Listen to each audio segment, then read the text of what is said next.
CPIM സംസ്ഥാന secretary M V ഗോവിന്ദനും അദ്ദേഹത്തിൻ്റെ ഭാര്യയും മുൻ ആന്തൂർ നഗരസഭയുടെ ചെയർപേഴ്സണായിരുന്ന PK ശ്യാമളയും നടത്തിയ പല രീതിയിലുള്ള ഇടപാടുകളുമുണ്ട്. അത് കൃത്യമായും കണ്ണൂരിലെ മാഫിയ സംഘങ്ങൾക്ക് വലിയ സഹായമായിരുന്നു എന്ന് വിവക്ഷിക്കുന്ന തരത്തിലുള്ള റിപ്പോർട്ടുകളാണ് ഇപ്പോൾ പുറത്തേക്ക് വരുന്നത്. എം വി ഗോവിന്ദൻ്റെ ഒരു കൊലച്ചിരി ഉണ്ടായിരുന്നു.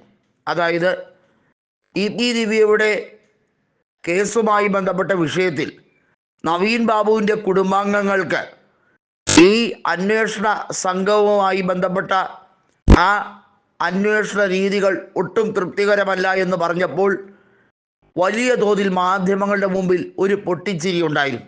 ഇതാണ് ഇവരുടെയൊക്കെ സ്ഥായി ഭാവം. മനുഷ്യൻ്റെ വികാരങ്ങളെ അല്ലെങ്കിൽ മനുഷ്യൻ്റെ വേദനകളെ അതിനെ പുച്ഛിച്ച് തള്ളുന്നവരാണ് ഇവരൊക്കെ എന്ന് കാലാകാലങ്ങളിലായി മനസ്സിലാക്കിക്കൊണ്ടിരിക്കുകയാണ്.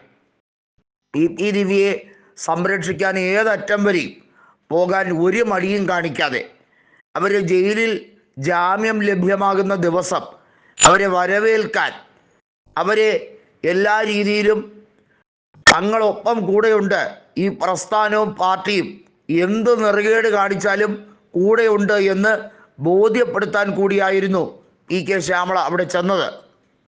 അതിൻ്റെ അനന്തരഫലമായി EP ദിവ്യയ്ക്ക് ഇപ്പോൾ വീണ്ടും കരുത്തു വച്ചിരിക്കുകയാണ്. അതായത് എന്ത് നെറുകേട് കാട്ടിയാലും പ്രസ്ഥാനം കൂടെ നിൽക്കുമ്പോൾ പിന്നെ അന്വേഷണ സംഘം വഴിതിരിച്ച് വിടിക്കാതിരിക്കുമോ? അന്വേഷണ സംഘത്തിൽ പൂർണ്ണമായ തൃപ്തിയുണ്ട് എന്നാണ് സർക്കാർ ഹൈക്കോടതിയിൽ പറഞ്ഞിരിക്കുന്നത്. അതിനുവേണ്ടി CBIയെ ഇങ്ങോട്ടേക്ക് വരുത്തണ്ട, CBI അന്വേഷണം വേണ്ട എന്നും സർക്കാർ കൊടുത്തിരിക്കുന്നു. ഒന്ന് നോക്കണം, മഞ്ജുഷയ്ക്കും അതുപോലെ തന്നെ നവീൻ ബാബുവിൻ്റെ കുടുംബാംഗങ്ങൾക്കും ഈ അന്വേഷണത്തിൽ യാതൊരു തൃപ്തിയുമില്ല എന്ന് മാത്രമല്ല, അന്വേഷണത്തിൽ കൃത്യമായി തെളിവുകൾ നശിപ്പിക്കാൻ ബോധപൂർവം ഉദ്യോഗസ്ഥർ ശ്രമിക്കുന്നു എന്ന മഞ്ജുഷയുടെ വാദം കൃത്യമായും അത് മനസ്സിലാക്കി അതിനെ തച്ചുടയ്ക്കാൻ എന്തെല്ലാം വഴിയുണ്ടോ അതെല്ലാം നോക്കുകയാണ് പിണറായി വിജയൻ്റെ ഈ സർക്കാർ. അതിന് കൃത്യമായ ഉദ്ദേശവുമുണ്ട്.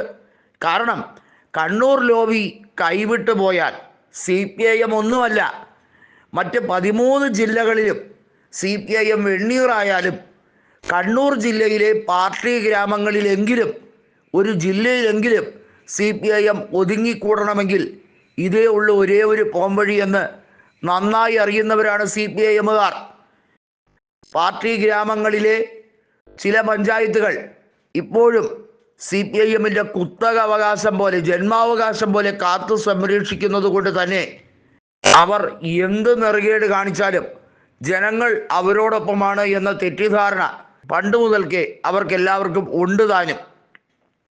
TV പ്രശാന്തെന്നും പ്രശാന്തനെന്നും പറഞ്ഞ് വ്യാജ ID കാർഡ് കാണിച്ച് ഇതിനോടകം തന്നെ പല നിയമക്കുരുക്കുകളെയും അതിജീവിച്ച് വലിയ തോതിൽ കള്ളത്തരവും തിരിമറിയും മാത്രം കൈമുതലാക്കി മുന്നോട്ട് പോകുന്ന സർക്കാർ ജീവനക്കാരനായ ഈ വ്യക്തി ഒരു പരാതി കൊടുത്തു എന്നതിൻ്റെ പേരിൽ നവീൻ ബാബു ഒരു അഴിമതിക്കാരനായി ചിത്രീകരിക്കാൻ ദിവ്യ കോടതിയിൽ മനഃപൂർവ്വം ശ്രമിച്ചു. നവീൻ ബാബുവിൻ്റെ നിരപരാധിത്വവുമായി ബന്ധപ്പെട്ട വിഷയം, അദ്ദേഹത്തിൻ്റെ ട്രാക്ക് റെക്കോർഡ് എല്ലാം കൃത്യമായി വിവക്ഷിച്ചത് ലാൻഡ് റവന്യൂ ജോയിൻറ്റ് കമ്മീഷണറായ ഗീത IAS ആണ്. അതുകൊണ്ട് തന്നെ നവീൻ ബാബുവിൻ്റെ വിഷയവുമായി ബന്ധപ്പെട്ട നിരവധി രേഖകൾ, അവിടുത്തെ ഭൂമാഫിയയുമായി ബന്ധപ്പെട്ട തർക്കങ്ങൾ ഉൾപ്പെടെയുള്ള കാര്യങ്ങൾ വിശദമായി ഗീത പഠിക്കുകയും അത് റിപ്പോർട്ടായി നൽകുകയും ചെയ്തു. അത് സർക്കാർ പൂഴ്ത്തി വച്ചിരിക്കുകയാണ്. അത് പുറത്തു വന്നാൽ ഭവിഷ്യത്താണ് എന്നാണ് സർക്കാർ പറയുന്നത്. അതെ, ശരിയാണ്. പിണറായി വിജയനും കണ്ണൂർ ലോബിക്കും വലിയ ഭവിഷ്യത്ത് തന്നെയാണത്.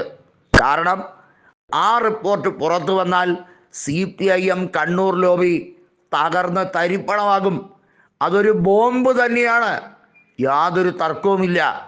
അതൊരു ഉഗ്രൻ സ്ഫോടക ശേഷിയുള്ള ബോംബാണ്. CPIMനെ വെണ്ണീറാക്കാൻ പ്രാപ്തിയുള്ള ബോംബ്. അതുകൊണ്ടാണ് ഏറ്റവും ഒടുവിൽ ഇപ്പോൾ ഈ വിഷയത്തിൽ സർക്കാർ പറയുന്നത് അന്വേഷണ സംഘങ്ങൾ കൃത്യമായി തന്നെയാണ് ജോലി ചെയ്യുന്നതെന്ന്.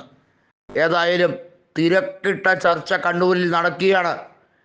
പി ദിവ്യയ്ക്ക് ജാമ്യം കൊടുത്തതുമായി ബന്ധപ്പെട്ട കാര്യം ചോദ്യം ചെയ്തുകൊണ്ടായിരുന്നു ഹൈക്കോടതിയിൽ അപ്പീൽ കൊടുത്തത്. ഏത് കാര്യങ്ങൾക്കും വ്യക്തത വരുത്തേണ്ടത് ആവശ്യമാണ്. ശ്യാമളയ്ക്ക് വലിയ തോതിൽ വിറയലാണ്.